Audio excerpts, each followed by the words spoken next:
ल है गाइज यो साउथ बजार। अब हामी साउथ बजार जाँदैछौँ। साउथ बजारभित्र छिरेर खसी हेर्न जाने भनेर भनेको। आज खसी हेर्न जान्छु। यो साउथ बजार यसको पछाडिपट्टि छ अरे, यसको पछाडिपट्टि। अब त्यही जान्छौँ हामी है त। कान त कति लामो यार यसको। ए आमा ल गाइज हामी चाहिँ खसी बजार आएको छौँ। ल खसीको कथा नै छ होइन। ल के हो यो बवाल सिप यस्तो छ। कत्रो कान छ यार यो, बवाल ठुलो छ यार यो त। ल यो हेर न, यो कडा रहेछ यार यो त, बवालै छ यार यो। बाबा यो अर्को बवाल छ क्या है। कति अरे 949 यस्तो छ है खासी। उ त यो माथि यो अनि 900 कस्तो र 150 का हेरौँ त ल।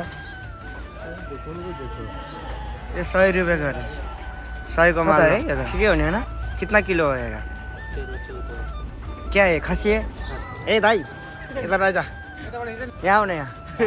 दाई दाई ओ दाई किन निराशमा हौ तिमी? आउन यहाँ। ओहो दाजुभाइ टन्नै बसेर कोही निधाएर बसिरहेको छ यार। हेलो खसी बजार। ल साउथ बजार यस्तो छ होइन। खसी पनि बाबालाई महँगो। हामी किन्ने त होइन, जस्ट हामी हेर्न मात्रै, घुम्न मात्रै आएको। पछि अब स्यालेरी आए बेलामा किन्नुपर्छ। भर्खर त 25-7 तारिकतिर स्यालेरी आउँछ, अनि त्यतिखेर चाहिँ विचार गर्नुपर्छ। यो फेरि यस्तो अर्को खालको रहेछ होइन बजार। खसी बजार केटा हो, खसी बजार हेर्नु कलरफुल रहेछ यार यो खसी। अनि दाइ आइज